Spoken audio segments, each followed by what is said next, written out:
Hey there, hello and welcome. It is Madeline here, and tonight I am bringing you sign number 4 that you have emotional baggage. And remember why it's important to recognize if we have emotional baggage so we can resolve it, right? Because the emotional baggage gets in our way of being happy and successful.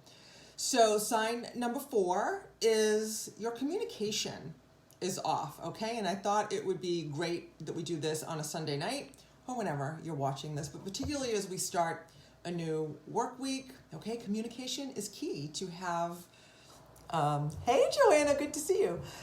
Communication is key in order for us to have effective interactions with our coworkers and our family, right? So sign number 4 that you have emotional baggage is that your communication is off, okay? And it results in strife or conflict. So what does that mean? And so I have a few examples. So for example, you blame rather than take responsibility, okay? So at work, this would be if there was an error or I missed a deadline or whatever the case may be, it's because of something else, right? Not because it's because John, hey Mary, good to see you. It's because, John or Jane didn't do their job well or the customer is wrong, but it's never your fault. And we don't want to take blame, right? I don't teach taking blame, but I do teach taking personal responsibility.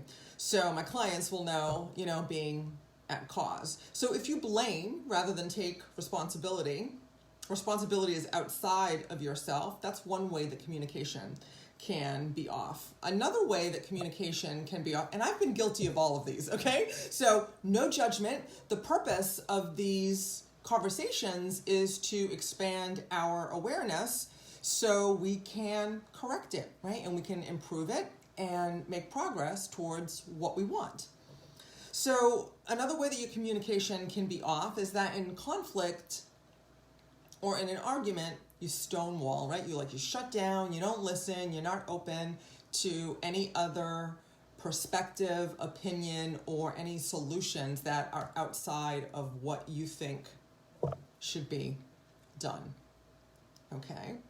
And, and regarding one before, blame, right? So you also use victimizing language. So as we go into the new week, I want you to pay attention to the words that you use, okay? So victimizing language, again, is this is happening to me versus this is happening for me, right? When we're at cause or taking personal responsibility for ourselves, we recognize that we are the creator of our world, we are the creator of our reality, and whatever's happening, right? When we are at cause, we're in the position of, when we are in the perspective of causing the thing to happen, whatever it is, then that's a position of empowerment because we can change it, right? When we're a victim, when something is happening to us, then we can't change it, okay? And then that's a victim mode, and that's not a good place to be. I'd love to hear what you think about any or all of these,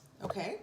So you use victimizing language instead, right? This is happening to me instead of this is happening for me, or how can I use this to my advantage, or how can I make the best of this, for example, okay? And then in general, right, and this last one is really insidious, okay? But I have a client story to share with you, is that your communication, your dialogue with others, whether it be coworkers, family members, friends, lovers, results in more conflict than resolution. So I had this former client, Kathy, and that was one of the things that she said to me in one of our first conversations when we were exploring working together, is that I'm always being misunderstood, right? People take what I say the wrong way, right? Or I engage in this conversation and people take things the wrong way, and then they get mad at me, and then they don't want to, they don't want to engage with me anymore. They don't want to hang out with me anymore. They don't want to work with me if it's a work thing, okay? And she says poor girl, she was like, I'm really a nice person, right? So I'm really a nice person, and this happens all the time.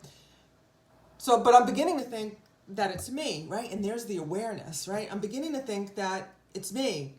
And it was her, right? Because Kathy had emotional baggage. Poor girl, she was actually suffering from depression. She'd had a lifetime of depression, and we worked together. We let her depression go. And although we're not working together anymore, we worked together for a little bit. I still keep in touch with her, and she's doing really well, and she's developed all these new friendships and relationships, and things are going well, and she's actually having a lot of fun and enjoying the people in her life, to include her family, right? This was also showing up with her children, and now she's really having positive interactions with the people in her life, and as a result, her relationships are improving and strengthening, right? Because if you're always in conflict with the people around you, then your relationships are going to deteriorate, okay? So this is how you recognize, right? This is the fourth sign that you have emotional baggage, right? I invite you to watch the other 3 videos. They're all pretty short. And I invite you to let that go, right? And I have my Primordial Power weekend coming up this weekend, June 20th, Saturday and Sunday, afternoons Eastern Time, June 27th and 28th, where I'm going to take you through the process of letting the stuff go, okay? So if you're interested in learning more about that, message me and say yes or me in the comments, or message me and I'll reach out to you with the details. But let me recap sign number 4, that you have emotional baggage, okay? And that is your communication is off, all right? You blame, right? You point fingers. When things go wrong, you point fingers at others as opposed to looking at yourself. You use victimizing language, right? This is happening to me, or I can't because of something else, right? As opposed to, you know, how can I turn this around? You shut down in an argument or a dispute. You shut down or stonewall. And lastly, the one that I just spent some time on, which is, you know, your communication results in more conflict than anything else, right? If you're just not getting along with anyone or a lot of people, or people are starting to tell you that you're difficult to communicate with, or they don't, you know, like your tone, they don't like your demeanor or your attitude, it could be a sign that you have emotional baggage and you need some negative emotion. You need to let go some or all of the negative emotions. So again, at my Primordial Power Weekend, we're going to release a lifetime of the primary negative emotions, okay? So that's anger, sadness, fear, guilt, maybe hurt if we have time, and a limiting belief that results, right? So back to Kathy. So her limiting belief was that, you know, I can't have fulfilling and healthy relationships. We let that go, and now she's a little social butterfly, and she's made all kinds of new friends, and Kathy's older than me, right? She wasn't a child, right? She wasn't, you know, a very young woman, although I'm very young, and she is too. But Kathy was an older lady, and she's really having a good time these days because she let her shit go, right? So if this is calling you, I invite you to say yes or me in the comments, and I'll reach out to you with the details for my Primordial Power Weekend next weekend, Saturday, June 27th and 28th. Let me know what questions you have, right? I'll hang out for a minute. If you have any questions about any of this, put them in the comments and I'll be happy to answer them. Hey, Wendy, good to see you, girl. Good to see you. Okay, I'm not seeing any comments, so I'm going to let you go. So I hope this serves you, and I'll look forward to hearing from you soon, okay?